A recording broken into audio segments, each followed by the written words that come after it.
Bien, merci, monsieur le maire. Excusez-moi, mais je crois que l'entente cordiale est terminée.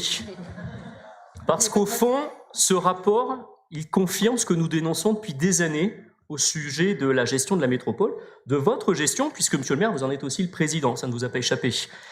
Et c'est marrant, Madame Canales, vous venez de nous faire une synthèse de ce rapport avec quelques extraits choisis. Alors moi, j'en ai fait une lecture aussi, et bizarrement, les extraits ne sont pas les mêmes. Donc, vous voyez... Pardon ? Ah, je peux vous donner les numéros de page, oui, si ça vous intéresse. Oui, je vous donnerai les numéros de page si ça vous intéresse. Mais à la lecture de ce rapport, vous n'en avez absolument pas parlé. Il ressort quand même principalement une mauvaise santé financière de la métropole, due à un certain laxisme budgétaire qui vous caractérise d'ailleurs, et à certaines irrégularités, je vais y venir, je vais rentrer dans le détail, ne vous inquiétez pas, des irrégularités relevées par la Chambre. Parce que vous dites, vous, il n'y en a aucune. Moi, je vais vous en citer. Alors en premier lieu, vous n'en avez pas parlé, ou très peu, c'est quand même le niveau d'endettement. La Chambre l'évoque dans son rapport page après page, et la trajectoire prise pour les années à venir, qui, elle, est jugée très inquiétante. Les magistrats estiment même que vous laisserez à la fin du mandat, je ne vais pas vous donner la page, je le cite, j'ouvre les guillemets, une situation particulièrement dégradée. Mais si vous voulez la page, je pourrais vous la chercher. Cet endettement, parce que vous pensez que je m'invente ? Ah bon ? Parce que quand je dis j'ouvre les guillemets, c'est pas moi qui le dis, c'est la Chambre. Soyons sérieux, un minimum. Et cet endettement, il s'explique principalement par un défaut de maîtrise du fonctionnement, ce que nous dénonçons là aussi depuis très longtemps, ce qui prive par conséquence la métropole des capacités d'autofinancement requises pour supporter ses investissements. Alors d'abord, il y a les charges de personnel, vous en avez parlé, elles ont bondi de 19% en 5 ans. Là non plus, c'est pas moi, ce sont les chiffres du rapport. Vous l'expliquez, vous, souvent par des facteurs exogènes. Ce n'est pas l'avis de la Chambre. Elle considère en effet que seulement 80% de cette hausse se justifie par les nouvelles compétences prises par la collectivité, notamment lors de son passage en communauté urbaine, puis en métropole. Et pour le reste, là non plus, ce n'est pas moi, s'il vous plaît, un peu de silence et un peu de respect pour vos interlocuteurs. Pour le reste, ce sont des recrutements jugés arbitraires, soit près de 100 postes équivalents temps plein. Ce n'est pas mon chiffre, c'est celui du rapport. 100 postes qui ont été créés sans que cela ne soit pleinement justifié. Et j'ouvre une parenthèse parce que vous avez beaucoup tendance à caricaturer nos propos. Je n'incrimine absolument pas le personnel métropolitain quand je dis ça, bien au contraire. J'ai même plutôt tendance à saluer son engagement dans sa mission de service public face à votre management parfois brutal et arrogant, il faut bien le dire. C'est d'ailleurs l'ensemble de l'organisation de la métropole qui est épinglée, avec des irrégularités constatées sur la période observée. Alors, puisque vous vouliez des exemples, je vais vous en citer quelques-uns. Il y a par exemple le rattachement anormal de la direction de la communication au cabinet du président. Il y a la rémunération excessive de certains de vos collaborateurs.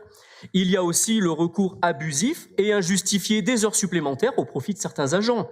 Il y a aussi, autre exemple, j'invente rien, la mise en place illégale d'une prime de présentéisme qui n'a d'ailleurs produit aucun effet sur le niveau d'absentéisme qui, lui, reste bien supérieur à la moyenne nationale. Alors, pour rester sur la non-maîtrise du fonctionnement, on en trouve d'autres origines dans ce rapport. Là non plus, vous n'en avez pas beaucoup parlé. Il y a par exemple la question des équipements communautaires de proximité. La question est clairement posée. Oui, enfin... Oui, enfin, en tant que président, vous avez quand même fait le choix de ce qu'on pourrait appeler une sorte de saupoudrage dans toutes les communes, plutôt que d'investir dans des équipements réellement structurants pour le territoire. Aujourd'hui, la Chambre s'interroge sur l'intérêt de faire supporter par la métropole des coûts de fonctionnement de certains petits équipements qu'elle considère, et à juste titre, comme relevant davantage du périmètre communal. Je pourrais citer aussi le coût de fonctionnement du SMTC, jugé artificiel dans l'exercice de la compétence transport par la métropole, qui pourrait très bien l'exercer directement et de plein droit.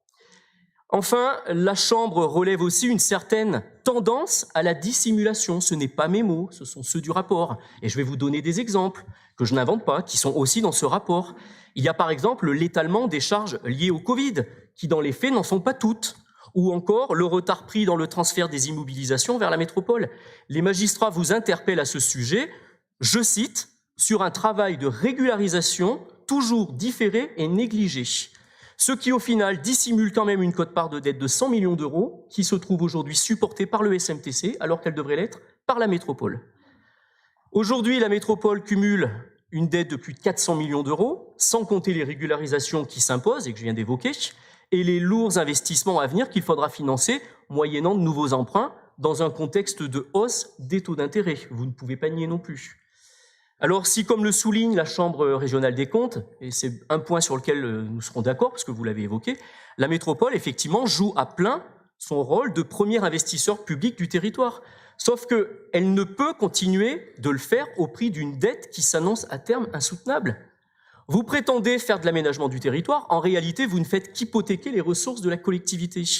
Et surtout, vous faites peser la menace d'une dette qui ne pourra être supportée autrement que par un recours massif à la fiscalité. Des impôts pour financer aujourd'hui des investissements structurants, oui. Des impôts pour financer demain vos déficits et l'addition que vous laisserez, c'est 2 fois non. Alors, vous l'avez compris, nous nous opposons à cette politique que je qualifierais une politique de l'illusion, parce qu'elle n'en est que plus désastreuse pour l'avenir de notre territoire métropolitain, et en particulier pour notre ville-centre.